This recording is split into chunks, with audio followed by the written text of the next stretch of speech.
જય હિન્દ મિત્રો. તો મિત્રો મોક ટેસ્ટ લઈ રહ્યા છે પાછા આપણે ફરીથી, કે જે આપણા બોયઝ જે પાસ થયેલા છે એમાંથી અડધા બોયઝ આપણે અહીંયા ત્યાં છે.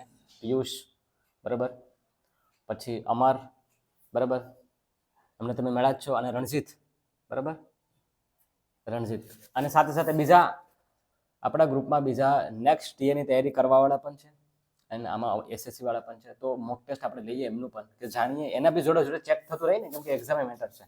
આ વખતે નેગેટિવ છે, જે વિદ્યાર્થીઓ દેવાના છે ને, ગુજરાતી વિદ્યાર્થીઓ 1 માર્કનું નેગેટિવ છે, એટલે તમે ધ્યાન રાખજો. હું એમને 1 માર્કનું નેગેટિવ વાળું જ માઇનસ કરી અને પછી માર્ક જે છે એ આપીશ બરાબર. તો મોક ટેસ્ટ નીકળી ગઈ છે, આપણે ચલો શરૂ કરીએ. ઉદય, ચલો બોઈસ, ટાઈમ તમને ભલે ત્યાં 2 કલાકનું કીધું હોય કે 1 કલાકનું કીધું હોય, આપણે એનો અડધો ટાઈમ જ રાખશું બરાબર. નેગેટિવ છે, ધ્યાન રાખીને ટીક કરજો, કોઈ પણ પ્રકારની ભૂલ નહીં થવા દેતા. આરામથી ટીક કરજો અને સર્કલ કરજો બરાબર, કેમ કે સર્કલમાં પણ ટાઈમ વેસ્ટ થતો હોય છે. Ready? Your time start now. Stop કરો, એક્શન્સ કર જલ્દી ફટાફટ. આનો માટે આન્સર કે જય એન્ડ કેતન.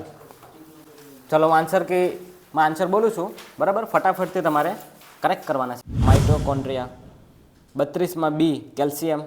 કાઉન્ટ ડાઉન કરો જલ્દી ફટાફટ. ઓકે મિત્રો, તો પેપર લઈ લીધું બરાબર પાછું ફરીથી. તો આપણા ગ્રુપમાંથી 8 બોયઝ પાસ થયા હતા, એમાંથી 2ને રિમેડિકલ અનફિટ કરે, 6 જણા પાસ થયા હતા. ફૂલ વિડીયો તો તમે જોયો હશે બરાબર. ખૂબ જ ઇમોશનલ રહ્યો હતો, કે ખુદ હું ભાવુક થયો હતો, પણ એની પાછળનું કારણ એ મોટું હતું. એટલે પેપર આજનું લીધું આપણે. જે બી વિદ્યાર્થીને માર્ક જે આપણે મીડિયમથી થોડું ઉપર રાખ્યું હતું બરાબર, એના જેટલું જ હતું ને. તો માર્ક જે છે 3 બોયઝ જે આપણે હાલ અત્યારે તૈયારી કરે છે આપણી હોસ્ટેલમાં બરાબર, એમાં અમરને છે 45, પછી પિયુષને આવ્યા છે 61 અને રણજીતને છે 64.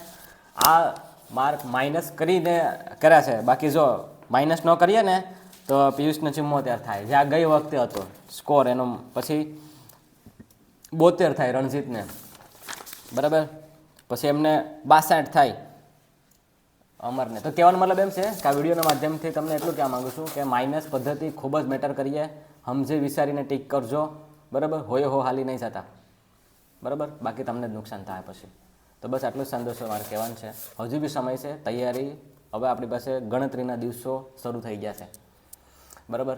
ને 18 તારીખે પેપર છે, તમને ખબર જ છે. 15 તારીખે તમારે નીકળવાનું થાય, એનું બુકિંગ તમારે અત્યારેથી કરવાનું છે.